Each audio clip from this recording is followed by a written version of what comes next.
રાજ્યમાં ચોમાસું ફરી એકવાર જોર પકડે તેવી શક્યતા. ઉત્તર અને મધ્ય ગુજરાતમાં ભારેથી અતિ ભારે વરસાદની શક્યતા છે. હવામાન નિષ્ણાંત અંબાલાલ પટેલે ભારે વરસાદની આગાહી કરી છે. તારીખ 24 થી 26 જુલાઈ દરમિયાન ભારેથી અતિ ભારે વરસાદ પડી શકે છે. મહેસાણા, સાબરકાંઠા અને અરવલ્લીમાં 3 ઇંચથી વધુ વરસાદ નોંધાઈ શકે છે. વડોદરા અને આસપાસના વિસ્તારોમાં 4 ઇંચથી વધુ વરસાદ પડી શકે છે. વરસાદી સિસ્ટમ મજબૂત થાય તો 6 ઇંચથી વધુ વરસાદની સંભાવના.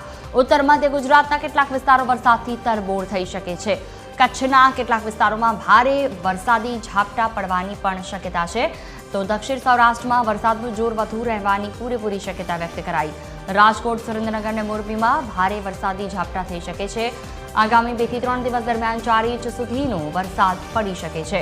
દ્વારકા, પોરબંદર, જામનગરમાં 4 ઇંચ સુધીનો વરસાદ થઈ શકે છે. ભાવનગર જિલ્લામાં 4 ઇંચથી વધુ વરસાદ નોંધાઈ શકે છે.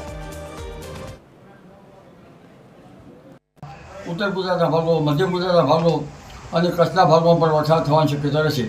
જેમાં ઉત્તર ગુજરાતના ભાગોમાં મહેસાણા, સાબરકાંઠા, અરવલ્લીના ભાગોમાં વરસાદ થવાની શક્યતા રહેશે. કોઈ ભાગમાં 3 ઇંચ કે તેથી વધુ વરસાદ થવાની શક્યતા રહેશે.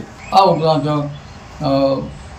પશ્ચિમ સૌરાષ્ટ્રના ભાગોમાં, દ્વારકાના ભાગો, પોરબંદરના ભાગોમાં પણ લગભગ 3 ઇંચ કે તેથી વધુ વરસાદની ધારણા રહે. આ ઉપરાંત જામનગરના ભાગોમાં પણ હળવા ભારે વરસાદની શક્યતા રહે. આ ઉપરાંત ઉત્તર સૌરાષ્ટ્રના ભાગોમાં, રાજકોટના ભાગો, સુરેન્દ્રનગરના ભાગો અને મોરબીના ભાગોમાં પણ વરસાદની શક્યતા રહે. તારીખ 24, 25, 26 કે 27 સુધીમાં ઘણા ભાગમાં ભારે, તો કોઈ ભાગમાં અતિ ભારે, તો કોઈ ભાગમાં હળવાથી ભારે વરસાદ થઈ શકે. કોઈ ભાગમાં 8 કે 10 ઇંચ જેવો વરસાદ થતાં નાની નદીઓમાં પૂરની શક્યતા પણ રહે.